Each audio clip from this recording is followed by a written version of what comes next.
Sebelum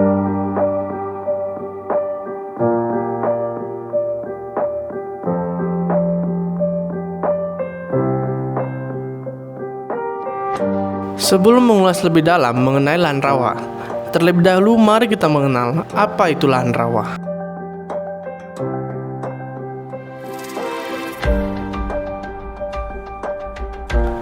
Lahan rawa adalah lahan yang sepanjang tahun atau selama waktu yang panjang dalam setahun selalu jenuh air atau tergenang. Dan pada lahan rawa umumnya dijumpai tanah mineral dan tanah gambut.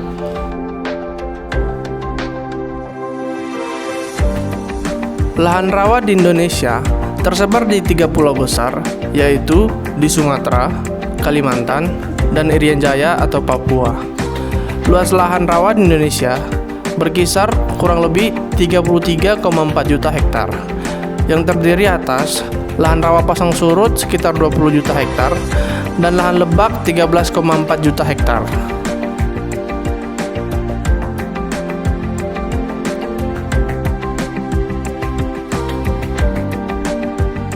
Lahan gambut tidak lepas dari lahan rawa, karena lahan gambut selalu berada di lahan rawa, baik itu rawa pasang surut maupun non pasang surut.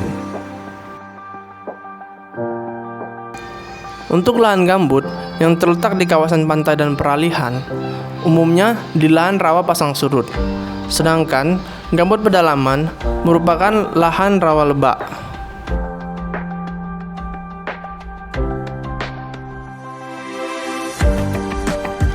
Yang menjadi peranan utama dalam menggambarkan dinamika lahan rawa gambut adalah fluktuasi air atau naik turunnya air permukaan di lahan. Kondisi ini dipengaruhi oleh bentuk topografi lahan yang umumnya datar sampai agak datar dan jarak dari lahan ke laut. Akibat fluktuasi air ini akan berpengaruh terhadap dinamika tanah gambut di dalamnya.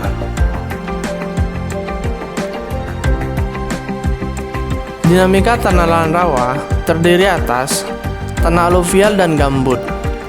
Tanah aluvial merupakan endapan laut atau marine sediment, endapan sungai atau fluviatil sediment, atau campuran atau fluvio-marine sediment.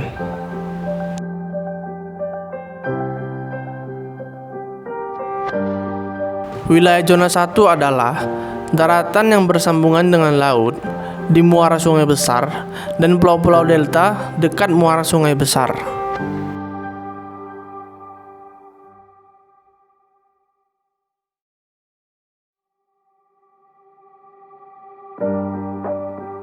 Di wilayah ini, pengaruh air pasang surut masih sangat kuat. Karena itu, sering disebut tidal wetland, yaitu lahan basah yang langsung dipengaruhi oleh pasang air laut atau salin. Pada lahan gambut di daerah zona 1 ini, masalah utama adalah salinitas tanah yang tinggi akibat masuknya air laut atau asin ke daratan.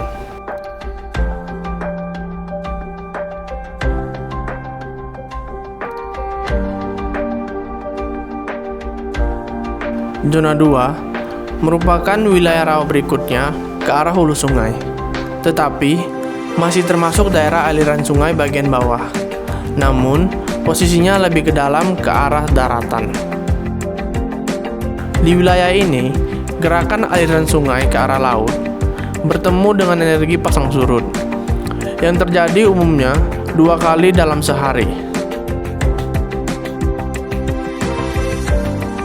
Karena wilayah ini sudah berada di luar pengaruh air asin, maka yang dominan adalah pengaruh air tawar dari sungai.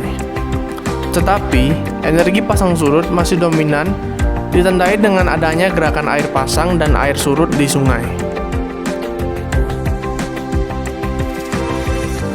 Pada musim hujan, karena volume air di sungai meningkat, maka gerakan pasang surut ini meningkat jangkauannya ke kiri dan ke kanan sungai.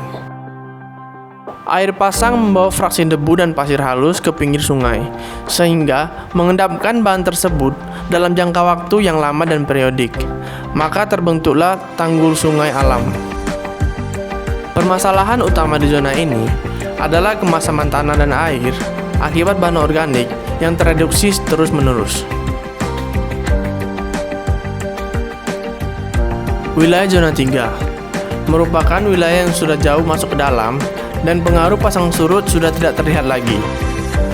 Pengaruh sungai besar yang dominan adalah banjir besar musiman yang menggenangi dataran kiri kanan sungai. Lamanya genangan tergantung posisi lahan di landscape, bisa 1 bulan sampai 6 bulan.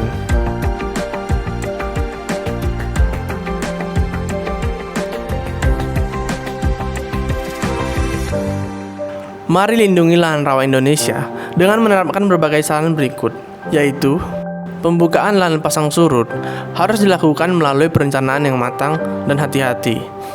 Karena lahan pasang surut merupakan lahan yang rapuh, mudah berubah dan tidak bisa kembalikan ke alam aslinya. Dibutuhkan data biofisik lingkungan yang lengkap dan perlu ditunjang dengan analisa dampak lingkungan yang handal, serta mempelajari kondisi sosial budaya masyarakat lokal.